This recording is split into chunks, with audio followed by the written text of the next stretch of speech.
toi whaatalo whātu I lau whaafonga le nei tū la o le aso, alo mai o nisi nei o tātou report I mwhaina tū whaatasia e lau Radio Samoa. Ua whaamaunia mai report le leiti o whaamaloa New Zealand, le iai pēo se tāmaititi a onga mai le Auckland Grammar I le whale mai, I se tūlanga ti ngāina, ona o se whaalawelawe matautia lea na awhiai le o ngā tutono le nei vai aso.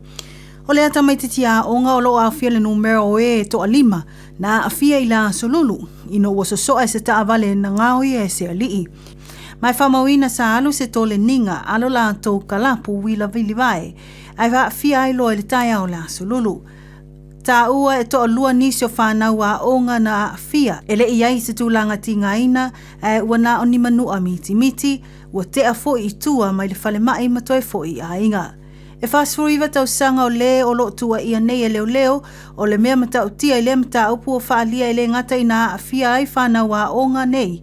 Ai sa ia wha o lima foi se tāsi o tangata na alu mō sana tā mo enga. Tau mawhai foi e ave whaanga oio se isi tā vale, ma lona ta pē ai se tulou o se tai whau. Ma ua e se furufitu le lei mōlianga o lo mōli ai le tangata.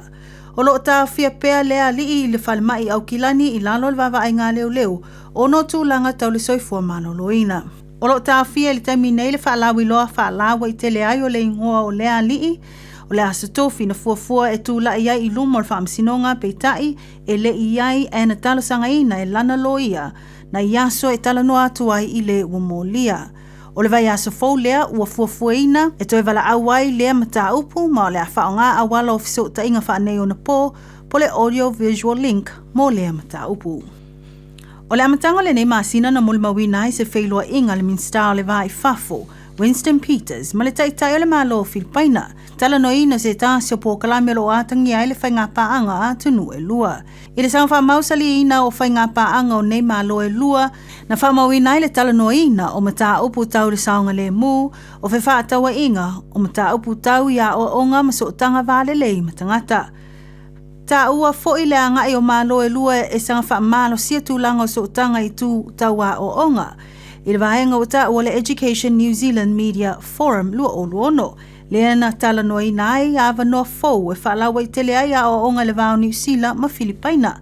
Lea foi na mulimawi nai le sainia o se whiangai ngai una I aile ngā lulue whaatasi o atunu. I lea vahenga ta ua I a o onga maanga waa I tu ese.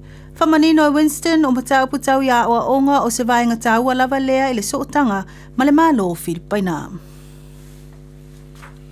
Inisio tala ua whaamaunia mai nei le United Kingdom anti-doping le whaalea o ngaina ai o tu ua inga o le wha o ngaina e le lii o Joseph Parker o whala au whaasaina. Ma ua toi tatalai nei le avanoa e toi fusu ai le alo Samoa mai le latai le tausanga o whaasala. Whamauina I reporti mai le New Zealand Herald I sa ililinga ma suenga a lea whaalapu putuputonga na o lātou mauai o lea lii fō mai o mea aitau mafa po le nutritionist ale li o Joseph Parker, lea na mafuai o na fia le li fusu, o lea lava na ia ioeina, lo na whaongaina o whala au whasaina. Mo le sila fia na tūla I mai lea mata upu le mai ai o le taalonga o whaipelenga por fusuanga a Joseph Parker ma le li o Fabio Wardley, ilo ne tona I le tausanga na te anei. I le aafia ai o lea alo Samoa I le nei mata upu e whaapea na mua I maua pe na whaamaonia le aafia o Joseph Parker ina ua whaila na siaki mō lana fusuanga ma Fabio e le vaenga o suenga o le Voluntary Anti-Doping Association. Ai toi whaamautu ma whaamaonia le United Kingdom Anti-Doping le aafia pea o Parker I le aso na soso ai. Ma o lea na whaasala I loa le li fusu Samoa ai se whaatino suenga. Ai ui ia fianga ma le mawhai ai o na fusu o Parker o lea lava na ia tā ua lo na whaamanga loina o lona nutritionist. Ua ia tā ua foi ua sauni e toi foi le malai fusu e whaawau lana tāleni ma tau mawhainga ua whaisi na umi o le taimi na malolo ai o na o ia a fianga. O le ana fuafua le taalo o le li o Wallace Sititi, mo le taalonga le awale All Blacks ma le awale Stormers I Cape Town I whai ungo le neve yaso. Peitai o lea ua whaamaonia mai, wa le saofia o na taalo le alo Samoa I lona whianga iai ma ngase. Taluai le whaatawhangase o le li o Wallace Sititi o leo ua tā ua le suitu langa ai o le li o Anton Segner.